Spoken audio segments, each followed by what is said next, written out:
Shabani Pembe, lakini pia ni imamu wa msikiti wa Mtambani hapa Kinondoni. Shekhe, asalamu alaykum. Wa alaykum salam wa rahmatullahi wa barakatuh. Habari ya jioni. Alhamdulillah, tunamshukuru Mwenyezi Mungu, walillahi alhamd. Shekhe, kwanza kabla ya yote hongera sana kwa maana darasa zako zinafika mbali sana, wengi sana wanapata baraka za hizi darasa zako ambazo unazoziendesha kila wiki. Hongera sana kwa hilo. Nashukuru sana, ni taufiki ya Allah subhanahu wa ta'ala, sio kwa uwezo wetu bali ni kwa taufiki ya Allah subhanahu wa ta'ala na baraka zake ndio watu wafanya kazi hii. Sawa, lakini Shekhe, katika darasa zako nyingi asilimia kubwa huwa huwezi kufanya darasa bila kutaja neno amani. Tumeona umepambania sana amani kwa kutoa mifano ya mtume wetu Muhammad sallallahu alaihi wasallam, lakini leo imepelekea paka serikali yetu kwa maana ya kitengo cha polisi wametoa ruhusa, kwa maana wamezungumza vyama, kwa maana ya vyama vile ambavyo vilikuwa vinataka vifanye makongamano au mikutano waendelee na mikutano kwa sababu nchi imeshakaa salama. Hili labda kwa upande wako wewe unalionaje au umelipokeaje? Kwanza amani ndio msingi wa kwanza wa maisha ya mwanadamu, na Mtume sallallahu alayhi wa alihi wasallam anasema man asbaha minkum aminan fi sirbihi muafa fi jasadihi indahu qutu yaumihi fakaannama hizat lahu dunya bihadhafiriha, yule ambaye ataamka hali ya kuwa ana amani, ana afya katika kiwiliwili chake, anacho chakula cha kukila katika siku yake hiyo, fakaannama hizat lahu dunya bihadhafiriha. Mtume anasema mtu mwenye vitu hivyo vitatu kana kwamba amekusanyiwa dunia na vilivyomo ndani yake. Kwa hiyo amani ndio msingi wa kwanza wa maisha ya mwanadamu, na ndio maana utakuta Mtume alipotoka Maka kuhamia katika mji wa Madina, alikuta kuna vurugu, watu hawaelewani baina ya makabila mawili, baina ya Aus na Khazraj hawaelewani. Alikuta Mayahudi pale na Aus na Khazraj wamewagombanisha, wanapigana. Lakini Mtume jambo la kwanza alilolifanya pale, alifanya kitu kinaitwa reconciliation, alifanya maridhiano. Mnifahamu vizuri alileta maridhiano, na ndio utaona katika moja ya principle au moja ya kanuni ambayo au moja ya jambo ambalo aliingia nayo Daktari Samia Suluhu Hassan, rais wetu wa Jamhuri ya Muungano wa Tanzania, alikuja na fuara. Alikuja na fuara baada ya nchi kupitia hayo aliyopitia. Yeye alipoingia akaona njia bora ya kuweza kuiponya nchi ni kuleta fuara. Moja ya fuara hizo ni reconciliation, maridhiano. Watu waweze kuridhiana, waishi kwa amani, lakini pia resilience, watu waweze kuvumiliana katika baadhi ya mambo. Waridhiani lakini tuvumiliane. Wewe una chama chako, mimi nina chama changu, ya dini yake, mimi Muislamu, yule Mkristo, tuvumiliane kwa mapungufu yetu. Kwa hiyo Mtume aliingia katika mji wa Madina, alileta maridhiano, lengo iweze kupatikana amani ya kudumu, na mwisho wa siku alifanikiwa, wakawa wanaishi kwa amani baina ya Waislamu na Mayahudi katika mji wa Madina.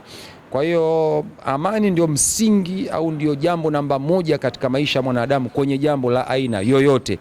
Ndio maana mimi kwenye mazungumzo yangu kila nikiongea jambo la kwanza amani. Kwa sababu hata hivi tunavyozungumza mimi na wewe, kwa sababu kuna amani. Kama isingekuwa amani hapa, mimi na wewe tusingepata fursa ya kuzungumza hivi. Tupo muda huu pengine katika nyumba ya ibada au Wakristo wanaabudu makanisani kwa sababu ya amani. Amani ikitoweka, brother, hakuna anayeingia kwenye nyumba ya ibada. Kwa mikusanyiko inakuwa hairuhusiwi na watu wanakuwa hawaruhusiwi hata kukaa vikundi vya watu watatu mitaani, na kwa sababu kumekosekana kitu amani. Kwa hiyo amani ndio msingi namba moja. Kwa hiyo sasa polisi wanapokuwa wameruhusu jambo kama hili kwamba mikutano ya hadhara iendelee kwa wanasiasa, mimi ninachoweza kusema kwa mtazamo wangu, kwanza uhuru usiokuwa na mipaka, huo ni utumwa. Uhuru usiokuwa na mipaka ni utumwa. Uhuru usiokuwa na mipaka, huo ni utumwa. Mwanadamu ni kiumbe ambaye ameumbwa na amewekewa mipaka namna ya kuishi. Kama mwanadamu asingewekewa mipaka, angekuwa anaishi kama mnyama. Kwa hiyo amewekewa mipaka kwamba hapa aende, hapa asiende, ili aseme, ili asiseme, ili kuweza kumdhibiti mwanadamu. Sasa tunapotaka uhuru, tuhakikisha kwamba ule uhuru wetu uwe na mipaka. Sasa tunapotaka mikutano ya hadhara, watu tusimame kwenye majukwaa, tuzungumze, tufanye siasa, kwangu mimi ni jambo zuri. Sawa, well and good. Kwangu mimi ni jambo zuri, lakini ninachoweza ni kusema ni kwamba watu wachunge ile mipaka yetu, kwamba isifike mahala watu wakawa wanahamasishana kuvuruga amani ya nchi hii. Mimi napongeza kitendo hiko polisi kuruhusu, lakini ninachoweza kusema wito wangu kwamba watu wasije wakavuka mipaka tukaanza kupoteza amani au tunu ya nchi, kwa sababu amani inapotezwa kwa mtindo gani? Yani huwa vinaanza viashiria, vichocheo, kwamba mtu atasimama kwenye jukwaa ataanza kuwachochea watu tufanye hivi, tufanye vurugu, ataanza kumtukana huyu, kufanya huyu. Siasa sio matusi. Umenifahamu vizuri eh? Sisi kama viongozi wa dini hatuwezi kuwafundisha watu wetu wapande majukwaani kwenda kutukana, na wala siasa haina maana kuwa ya matusi, kumtukana rais, kumtukana waziri, kufanya hivi. Tunaruhusiwa kukosoa, lakini kwa lugha za staa. Sisi ni Watanzania, tuna culture yetu, tuna utamaduni wetu, lakini hatuna utamaduni wa mtu kuweza kusimama kuanza kumtukana rais. Nikwambie kitu kimoja brother, yule ni mama wa watu, ana watoto, ana wajukuu. Ni nani kati ya sisi ambaye anaweza akapenda mama yake atukanwe? Ni nani kati ya sisi ambaye anaweza akapenda bibi yake atukanwe? Ikiwa wewe upendi mama yako atukanwe, bibi yako atukanwe, ndivyo na watu wengine pia hawapendi. Nani ambaye anapenda kushushua heshima yake, kuvunjwa heshima yake? Hapana. Katika moja ya vitu ni ghali sana, vya thamani sana, ni heshima ya mtu. Kwa hiyo watu wafurahie kwamba mikutano imeruhusiwa, lakini lazima tuwe na mipaka. Uhuru usiokuwa na mipaka, huo ni utumwa. Lazima tuchunge ile mila yetu, desturi yetu kama Watanzania.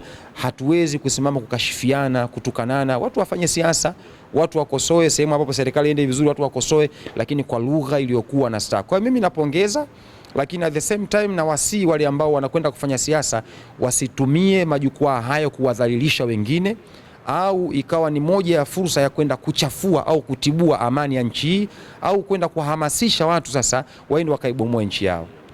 Unaongeleaje kuhusiana na udini? Kwa sababu katikati hapa iliibuka sana hilo swala la udini, kwa maana hawa wanasema tunasema hivi kwa sababu sisi dini hii, hawa wanasema tunafanya hivi kwa sababu sisi dini hii, kwa sababu wengine wanasema kwa sababu kiongozi wa nchi ni dini nyingine. Yani yalitokea maneno kama hayo hapo katikati, ikapelekea mpaka labda kuzuiliwa hiyo mikutano kwa sababu watu wanavuka mipaka sasa, na si lengo hili. Unalizungumziaje?